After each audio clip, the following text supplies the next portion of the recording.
বাংলাদেশে যারা কাফের মুশরিক নাস্তিক বুদ্ধিজীবী তাদের ব্যবসার পুঁজি হচ্ছে স্বাধীনতার চেতনা, যুদ্ধাপরাধ, রাজাকার আর সাম্প্রদায়িকতা। এই ব্যবসা গেছে, ব্যবসা পুঁজি সহ গেছে। ব্যবসা ভণ্ডামি কতদিন আর, এগুলো তাদের নির্ধারিত বুলি। ব্যবসার পুঁজি, রাজাকার, যুদ্ধাপরাধী, স্বাধীনতার চেতনা, তারপরে মুক্তিযুদ্ধের চেতনা, রাজাকার, এরপরে সাম্প্রদায়িকতা, এগুলো তাদের পুঁজি। ব্যবসা শুধু যায় নাই, কেউ পালিয়েছে স্বামীর বাড়ি, কেউ শ্বশুর বাড়ি, কেউ জামাই বাড়ি, কেউ গেছে ওদের বাবা দাদাদের কাছে ব্রিটেন আর আমেরিকা। তওবা করে বিগত অন্যায়ের প্রায়শ্চিত্ত করার আগ পর্যন্ত বাংলাদেশে আর সেই ব্যবসা চলতে দেওয়া হবে না। আজকে আবার হিন্দুদেরকে মাঠে নামিয়েছে, ইসকনকে। হিজবুত তাহরির খেলাফত চায়, ওদের নিষিদ্ধ করা হয়েছে। মাদ্রাসা বন্ধ করা হয়, বিভিন্ন সংগঠনকে নিষিদ্ধ করা হয়। তো যে ইসকন সরাসরি সন্ত্রাসী কাজকে হাতে নিয়েছে, জাতীয় পতাকার উপর তাদের ধর্মীয় গেরুয়া পতাকা উঠালো, বাংলাদেশের মানুষের অন্তর্বর্তী সরকারের কাছে দাবি হচ্ছে একটি সন্ত্রাসী সংগঠন হিসেবে ভারতের র কর্তৃক পরিচালিত ইসকনকে বাংলাদেশে নিষিদ্ধ করতে হবে।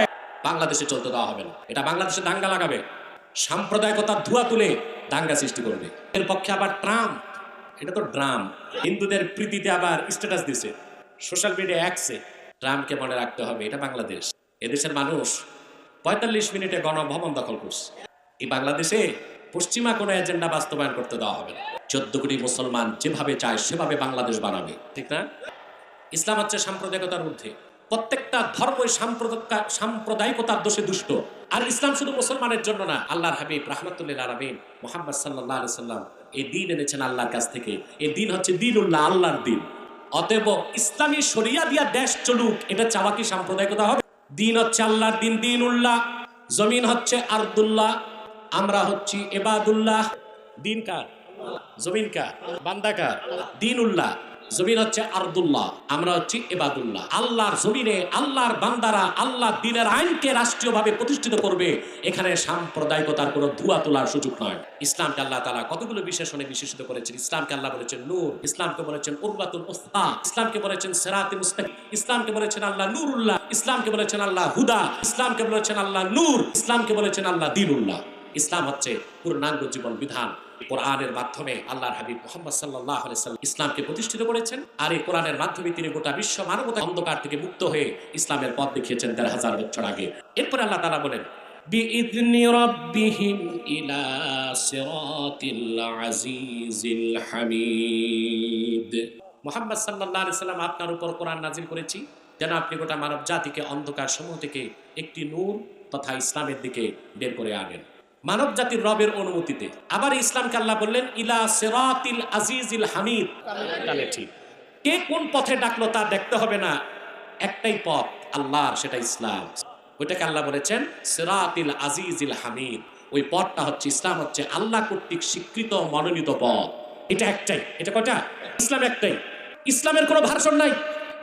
বাংলাদেশে যে কত সমস্যা, আমার বিশ্বাস গণতন্ত্র দিয়ে এই দেশ ঠিক করা যাবে না। এই দেশে লাগবে সোর্ড অফ জাস্টিস, ন্যায় বিচারের তরবারি। ওটার আরেক নাম জিহাদের তরবারি। এটা ছাড়া এই দেশ ঠিক করতে পারবেন না। আরেকটা পারে যদি উত্তর কোরিয়ার প্রেসিডেন্ট, তাকে আমি বলি উইল্ড ডিক্টেটর প্রেসিডেন্ট কিম জন উন, নাকি এই ব্যাটারি যদি এনে বাংলাদেশে দেন ১ ঘন্টায় দেশ ঠিক করে দিবে। ও কথা বলে না, ও ট্রিগার চাপে।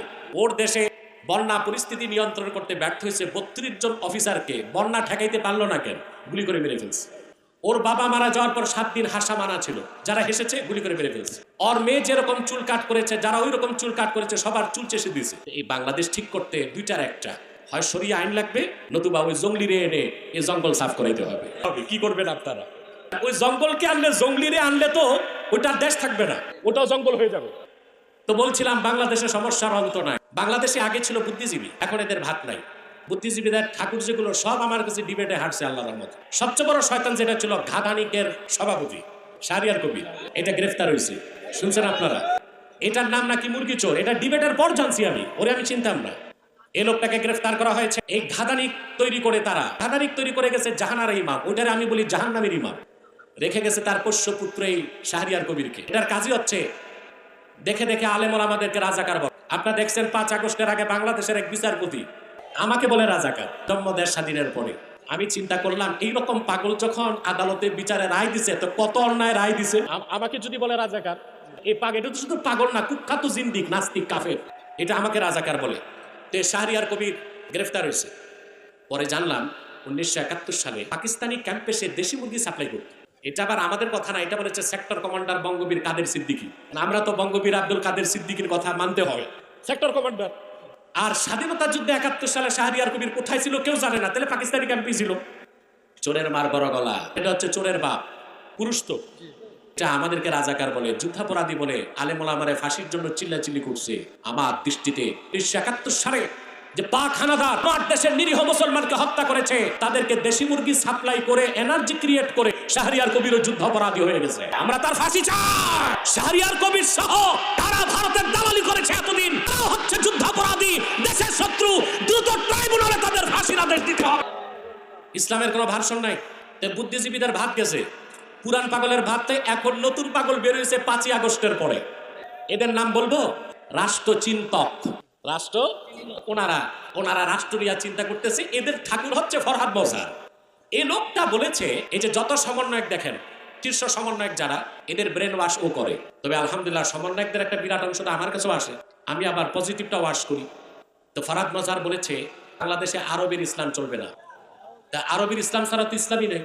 এই কথা বলে তার কুফর হয় নাই, সে কাফের হয় নাই। মানুষ অপবাদ দিয়ে আব্বাসী হুজুর কথায় কথায় কাফের বলে, কথায় কথায় যারা কুফর করে তাদেরই কথায় কথায় কাফের বলি। আমার কাছে শীর্ষ সমন্বয়ক যখন আসলো কয়েকজন, আমি বলেছি তাকে ডিবেটের চ্যালেঞ্জ করো, অনলাইনে না অফলাইনে, সরাসরি টিএসসিতে যাবো আমি। সুরত দেখছেন তার লম্বা কুর্তা, তারপরে আলিগুড়ি পায়জামা এত মোটা, ওটার ভিতরে নাতিরে ঢুকানো যাবে। রবি ঠাকুরের মতো লম্বা দাড়ি, 3 ইঞ্চি মোটা মোচ, দাঁত কাটা করা যায় না, কিম্ভূত কিমাকার টুপি, পিছনে সরস্বতীর মূর্তি, সামনে লালনের বেহালা। উনি হচ্ছে রাষ্ট্রচিন্তক। কি রকম বাংলাদেশ তৈরি হবে উনি বুদ্ধি দিবে। আমরা গাঁজা খাই নাই যে তোমার বুদ্ধিতে রাষ্ট্র বানাবো। আগামীর বাংলাদেশ হবে ইসলামের বাংলাদেশ, বাংলাদেশ হবে আলেম ওলামার নেতৃত্বের বাংলাদেশ। এটা জনগণ সিদ্ধান্ত নেবে ইনশাআল্লাহ। ইসলামের কোনো ভার্সন নাই। এই ফরহাদ মজার বলে সুফিবাদী ইসলাম লাগবে। ইসলামকে ভাগ করা যাবে? আল্লাহ ভাগ করছেন সিরাতিল আজিজিল হামিদ, এটা মহান আল্লাহর নির্ধারিত পথ। নাস্তিকরা বলে সুফিবাদী ইসলাম, আবার বলে রেডিক্যাল ইসলাম, আবার বলে পলিটিক্যাল ইসলাম। ইসলামকে এত ভাগ করলে অধিকার কে দিছে? ইসলামী রাজনীতির কথা বললেই বলে এটা তো পলিটিক্যাল ইসলাম, জিহাদের কথা বললেই বলে এটা হচ্ছে রেডিক্যাল ইসলাম। আর যারা শুধু তসবিহ নিয়া থাকে পীর মাসায় বলে ওনারা ঠিক, ওনারা সুফিবাদী ইসলাম। ইসলামকে না এটা বলে তো তুমি আবার ভুল করছো।